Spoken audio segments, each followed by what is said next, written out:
takes us on a father's spiritual journey into the Oregon wilderness. Joining us now is the author of the novel the film is based on, Paul Young. Good morning, Paul. How are you? I'm well. Thank you, JJ. Good to be with you. Great to have you. Congrats on the success of not only your book, but now the movie. Let's talk about the main character in your film, Mac Phillips.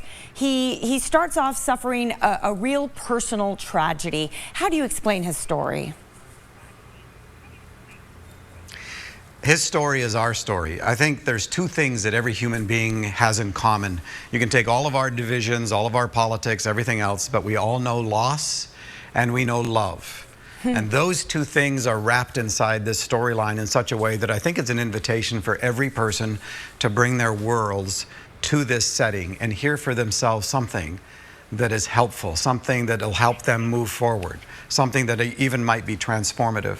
So he has a huge loss between a parent and a child, greatest loss a human being can experience.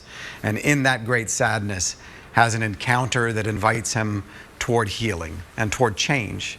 And it's just captured people because I think it is so human and it asks really great human questions. I love it, and I heard that the film is a real tearjerker, but I love that you chose to concentrate on the uplifting part of the story, how this man was able to lift himself out of this depression. What's it like for you as an author watching these actors bring your characters to life?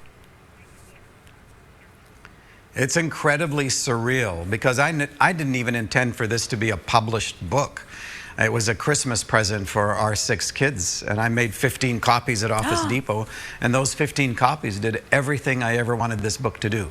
So you can imagine that this whole ride has been one of joy, of surprise, and I'm thrilled at the spillover that has happened, the way it's touched people's hearts and lives. It's an incredible honor to have been a participant. Paul, it's so neat to hear that. Your wife encouraged you, I believe, to start the book. And now Sam Worthington and Octavia Spencer are starring in the film. Also notable, a few big country music stars wrote the songs for the film. Yeah. Yes, they did. And Tim McGraw also plays a pivotal role and did a great job. He's a natural anyway. But you have Dan and Shay. The soundtrack's great. You have Lecrae, you have Kelly Clarkson. There's just a number of Hillsong's on it. So the music is really top notch as well as the acting. But you have Radha Mitchell. We had some fairly new actors to the West, like Aviva Lush and Sumi and Alissa Braga from Brazil. So it's really a wide, diverse cast, and they told a fantastic story in an incredible way. I love the movie. Oh, I'm so glad. It's good to love the movie that you wrote, so that's a good thing.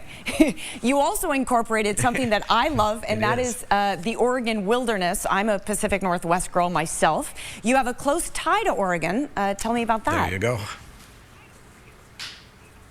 Lived there, you know. I was on my way actually to California in the 70s and met a woman and have been there ever since. So we have 6 children who were born in Oregon. Wow. We now have 9 grandchildren who are 9 years old and under.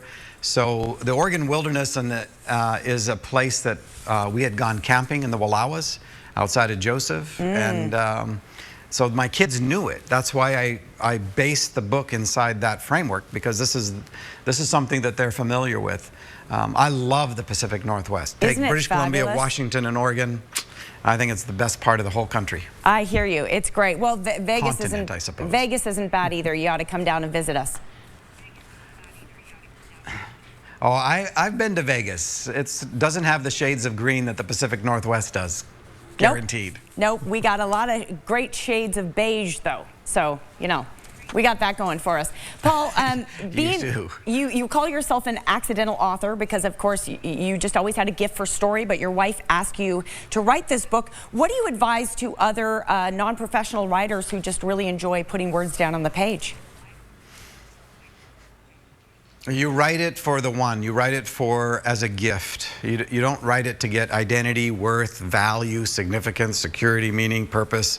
You know, you write your own voice, and you just let the outcomes be the outcomes. There you go. People who write toward an outcome, I think they get caught by it. Yes. And it's so much simpler if you write for someone that you care about. Sorry to interrupt. Thank you. Writing just for the sake of telling the story. We love it. Great words. Thank you, Paul, for joining us. The Shack is open now in theaters nationwide. It's rated PG-13, and for more information, visit the website on your screen. The Shack is also on Facebook, Instagram, and Twitter. Sean, over to you.